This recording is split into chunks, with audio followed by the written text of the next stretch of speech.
You're listening to LeaderCast, episode 67. Welcome to LeaderCast, Transforming Missions podcast with Tim Bias and Sarah Thomas, providing you with insights and resources you need to lead a movement of Jesus followers. This week, we're exploring the fourth chapter of Galatians, looking to the letter to discover lessons for leadership. As a reminder, you can find show notes for this episode at transformingmission.org/067.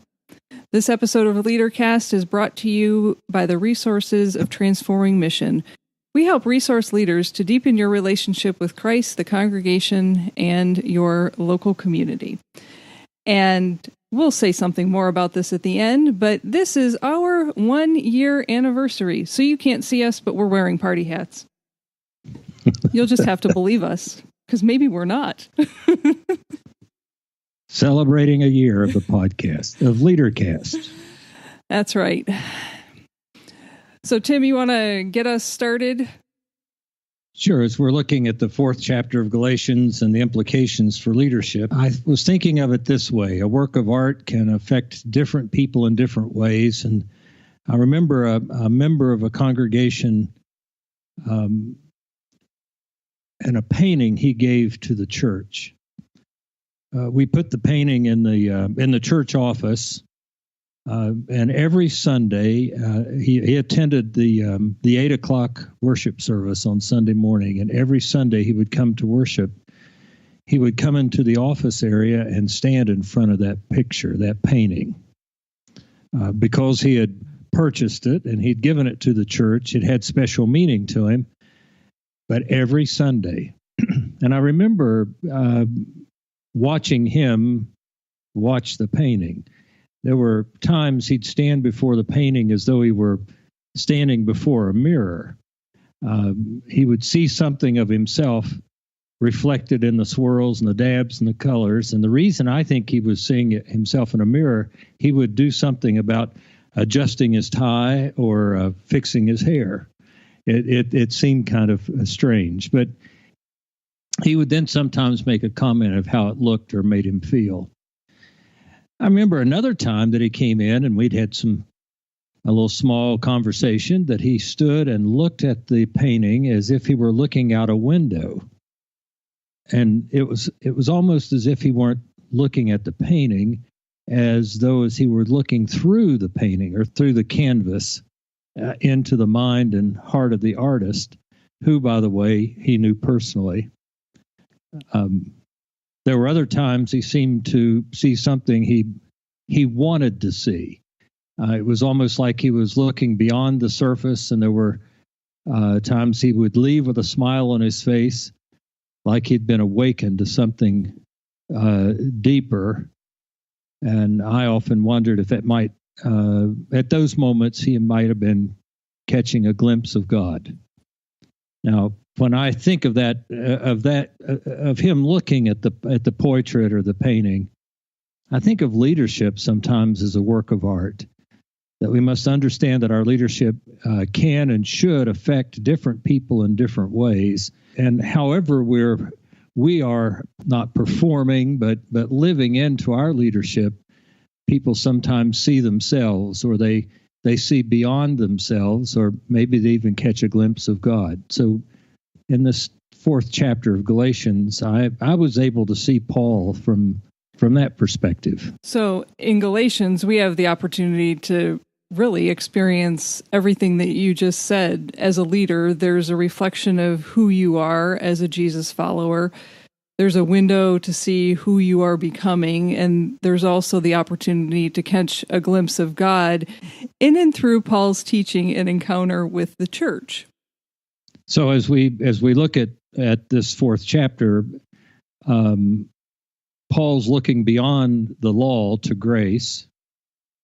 He understands that all of us as human beings, that we become children of God by God's grace and not by our heritage or our birth. And he actually is saying that every person, he's seeing every person as God has created him or her to be. So maybe it's in the leadership that we provide that we help people look beyond law to grace and understand that we become children of God by grace, and that we can help people become who God created them to be. So in this episode, we're going to talk about becoming the leader that other people want to follow. And ultimately, each one of us are on a journey of becoming more like Jesus. So as a Jesus follower, we want to lead with grace. You want to lead with grace. And leading with grace or love is always more powerful than leading by the law or by rules. So in response to God's love, when we make Jesus our model, grace is the principle of our living. We make love the dominant driving force. We find ourselves in a position of gratitude. And we lead with love and gratitude, and by the constraint of our rules that keep us righteous or holy. So let's walk through a few handles, if you will, that will help us think about how you can become the leader that others want to follow in and through the lens of Galatians 4. So maybe we start with, as we've done before, with a pattern that we could call, start with our circumstances, the things that are out of our control, maybe our current reality, the present context of the congregation or of ministry. So it's kind of like taking history and heritage seriously, because that's who we are, and that's where we would start. Does that make sense? Yeah, the history, I'm jumping here. We'll come back. The history of every congregation matters, and especially as pastors stepping into a congregation, there's history and there's stories there that whenever we are appointed to a new congregation, we step into with fresh eyes, and I see it as a gift to receive those stories, to hear what is important to people and what are the circumstances that are happening all around you, and what rises to the top in terms of what has been important in history. And it's not always the gloom and doom. Sometimes it's the glory days, but then digging deeper into what is it about that time that made it so special, that was important to other people.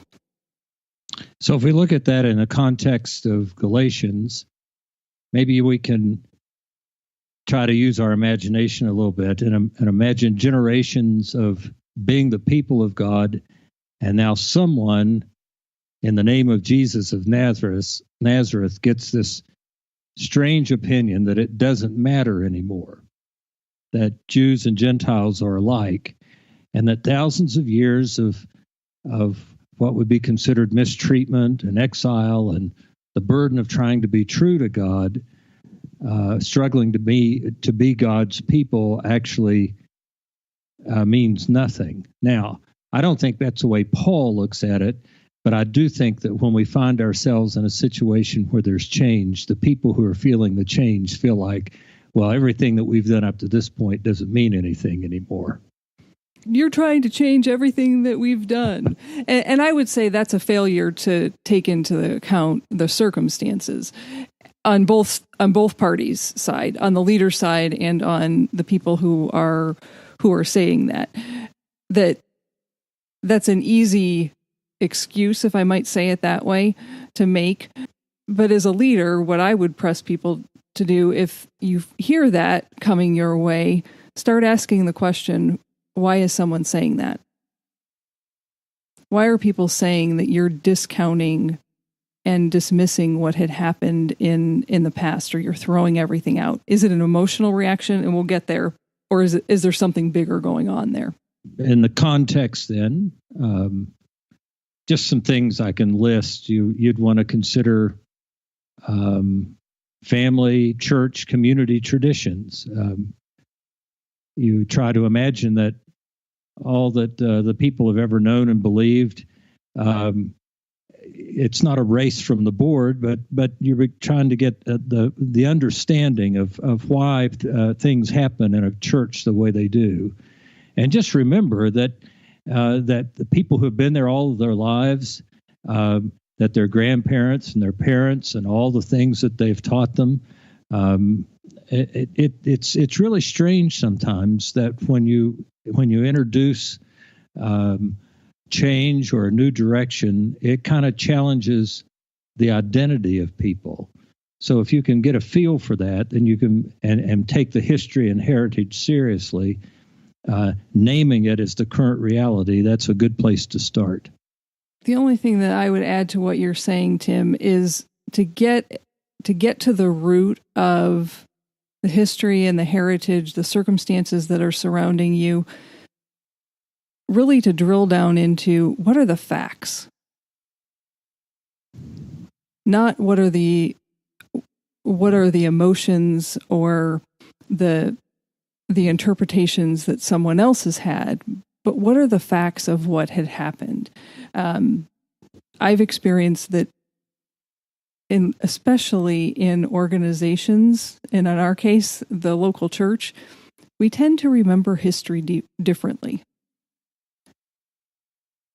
because we remember it from our experience of what happened and what unfolded. So as you're listening to those stories, try to get to the facts of what are happening so that you can set those aside and say, okay, these are things that we can't do anything about. It just is. And I say that because we're going to now move to the second piece of becoming the leader that other people want to follow, and that's acknowledging your feelings. And so if you don't know what the facts are, it's going to be hard to separate your feelings. That's why I said that. That makes sense. So if we're going to acknowledge feelings, I was thinking of this chapter and trying to get a feel, as we talk about feelings, of what it might be if you were in the Jewish community and you had somebody saying, now the Gentiles were included, what would be a feeling that you might have? So I was thinking of a way to do that. Let's just imagine that you're the only child of your parents, and when you turn 17 years old, they adopt a 17-year-old brother for you. Now, when you're both 18, your father says at breakfast one morning, I've just had the lawyer draw up papers. I'm leaving the family business to my two children. So how do you feel? This other guy just got here. He's not really a true son. I mean, where was he when I had to, clean my room or pass the 9th grade or mow the grass or being refused the car? And now that I'm 18, I suddenly have this brother out of nowhere, and he's going to share equally. Now, how would you feel? Would you be saying, isn't my father generous? I'm laughing because I'm even thinking, take out the circumstances of, it's not 17 or 18 years that have gone by. These are your actual siblings. And, maybe a curfew has changed from the oldest daughter to the youngest daughter. Not that I ever experienced this. And the oldest daughter is saying, how come her curfew is so much later than my curfew? No, you're feeling bitter. You're feeling resentment. You're fighting for what's yours. And you're probably not saying, oh, that's wonderful, Dad. I'm glad that we both get to share the business. So taking feelings in consideration is, or acknowledging feelings, and that's not just and when we're saying that, it's not just feelings of congregation or people with whom you're trying to lead, but you have to take your own feelings into consideration as well. Yeah, and what I often challenge folks on feelings to do is to name what they're feeling with just one word. And for most people, that's a challenge because we want to expand it to be much more than it is. but what's really moving in the depths of your soul? What is that vibration inside of you that you're naming? And if you can name that, and if you can help other people to name that, now you're beginning to build a story that people can enter into, and you can begin to see as a leader, where is it that we need to go, even amidst the challenges that you might face, even amidst all of the opportunities that are in front of you. The strokes on the picture are starting to get clearer in terms of what's the image that we're looking at and what's really going on. So from the perspective of the Galatians then, and the implication for leadership, would it be too much to say that maybe as we're trying to identify feelings, that we're trying to also identify that journey from head to heart, and the places where we might feel anger or bitterness or disconnectedness? That's what we're identifying at that point? Yeah, and I think you might be taking us into the next question about getting clear about what you're thinking, that connection between your heart and your head, or your head and your heart, whichever way it's moving for you. And in this chapter for me, there's this question of, are you enslaved to the old ways of being and living, or are you free in Christ? So there's some clarity that comes then. You've got to have some clear understanding of identity as well as...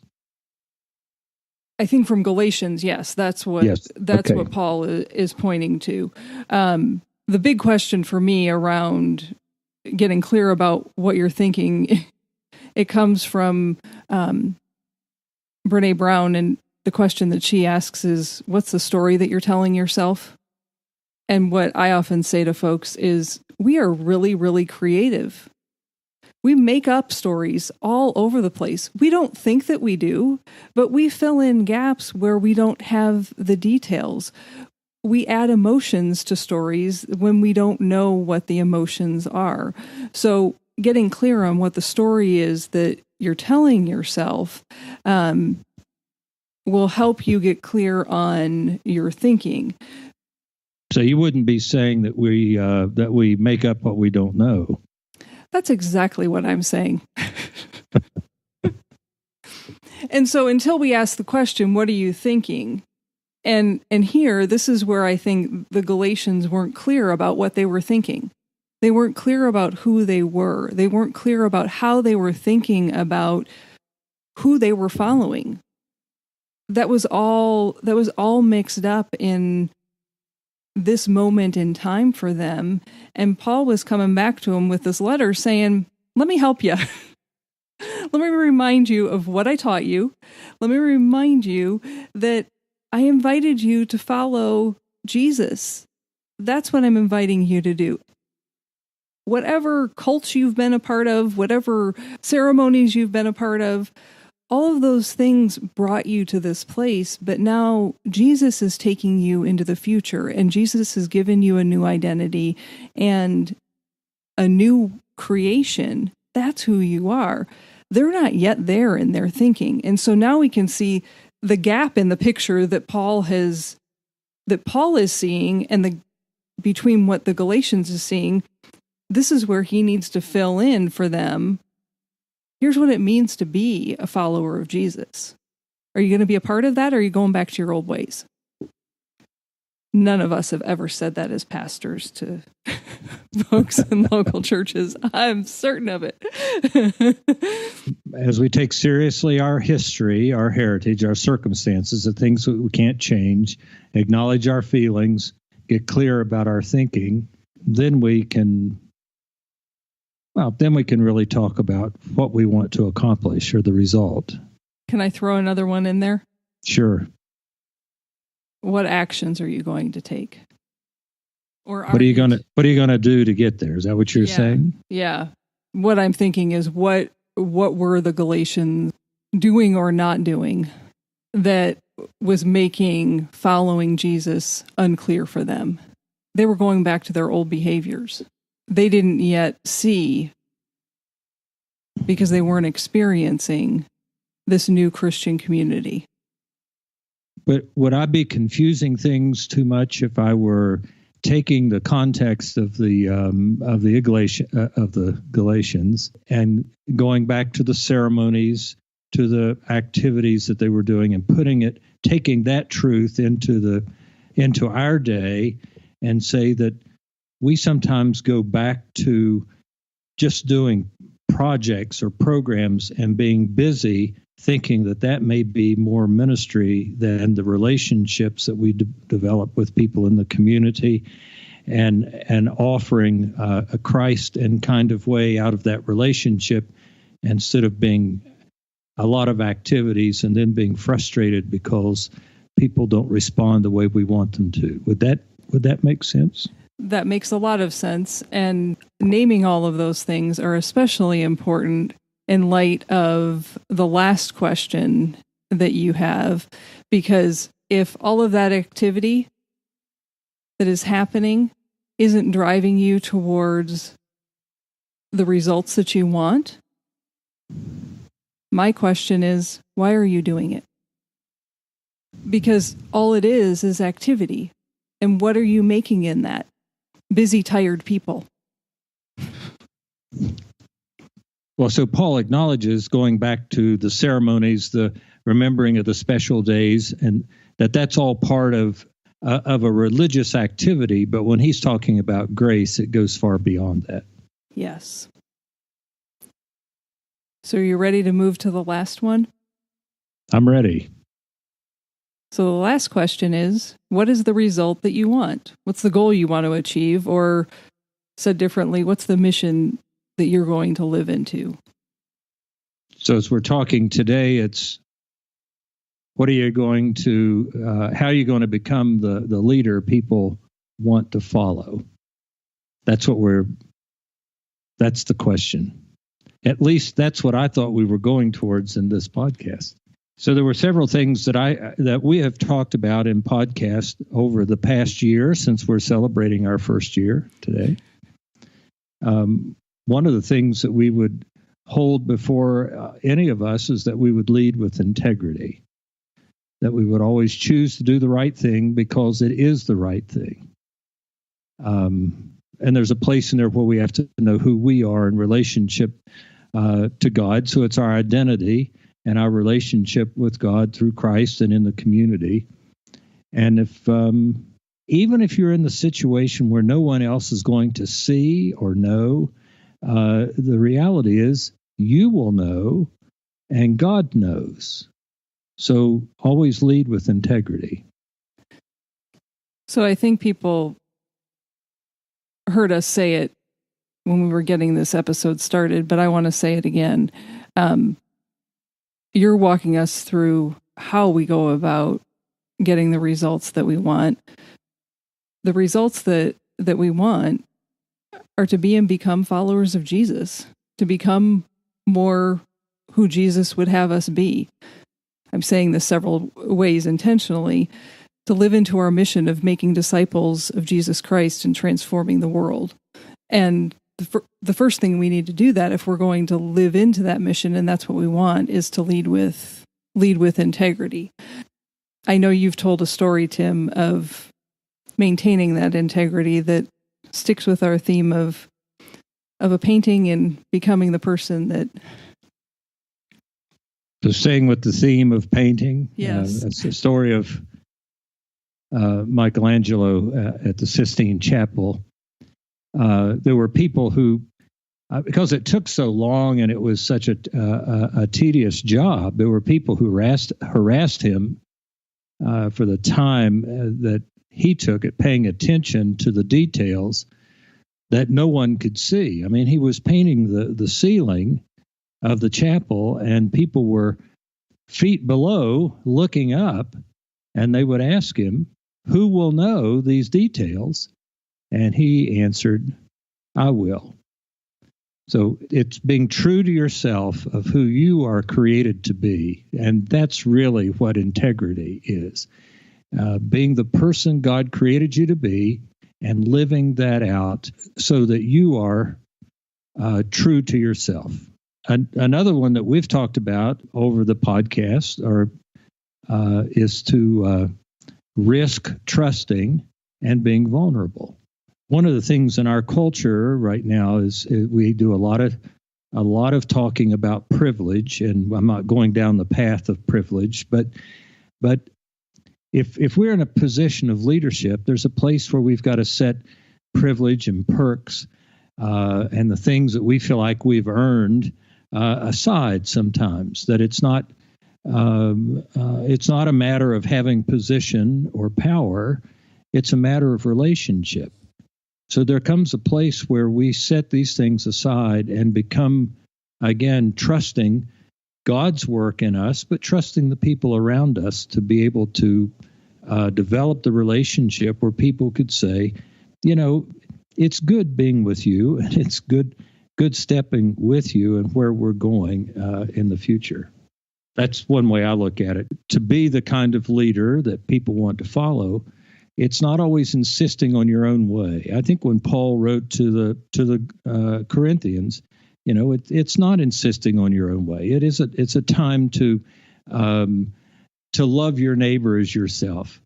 And as we've talked in these podcasts, and as you can find in the Scripture, there's no scenario which allows for attacking opponents or blaming others, trying to build yourself up as you're putting somebody else down.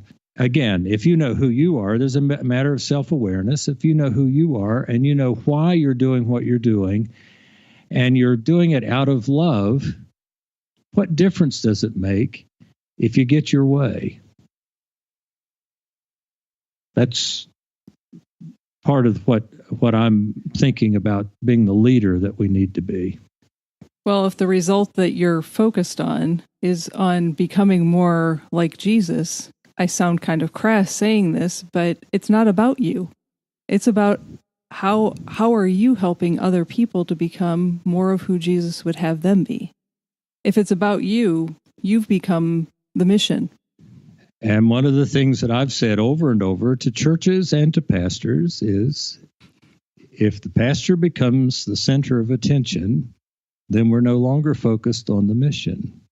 So if your leadership becomes the issue, then we're no longer focused on the mission, but we're focused upon whatever and I'm saying this, and I'll be as crass as you, we're focused on our own dysfunction because we're going to get our way, because we're in the position and we deserve to be listened to. Not. That is not what we're talking about. So do you want to tie it all together with a story? Well, I've been telling lots of stories. My mother told me growing up not to story to her, so I started telling stories. One of my favorite people in history was Jimmy Carter. And when he was president, he wasn't very popular. When he ran for president the second time and he didn't win, what we've read from his books and from his experience, he had a profound sense of loss and disappointment. But it's at those points where he bears witness that he trusted God with his future, and he refused to exchange political jabs with his opponents. And one of the things in history, and this is, you're getting a little biased version of it here, but one of the things in history that he could have gotten really upset about was when the newly elected president, Ronald Reagan, got credit for all of his work of negotiating, all of Carter's work of negotiating the release of the American hostages in Iran. Carter spent a lot of time and effort helping Reagan get up to speed as his new role as president, making the transition as smooth as possible. And then he quietly disappeared into private life, handing over the keys to the Oval Office. And there were years we didn't hear from President Carter. But then he wasn't through. With political office, yes, but he began to have an influence on it. It took a different shape and more powerful than before as he worked behind the scenes to negotiate world peace, as he continued to work for human rights. He began to develop a whole different base of power. And we know him today even more by the work he does with Habitat for Humanity and building homes for the poor. All of that in a selfless service rather than with the political power that he once had. There's some people who believe this influence that he has now is greater and more positive than he ever had in his presidency. All of that is to say that insisting on our own way and the power and the position that we have may not be where we have our greatest influence. It may be in just being who we're supposed to be as we become greater followers of Jesus and stepping into that role. We may be able to change the world and engage in the community in ways that we could never do just with power and position. All coming together then is that to be the leader that people want to follow, you got to lead with character. You got to place the higher value on character rather than the short-term benefit of getting what you want. So you focus upon the relationships and upon the environment of grace. You accept the consequences of bad choices and you accept the cost of making good choices.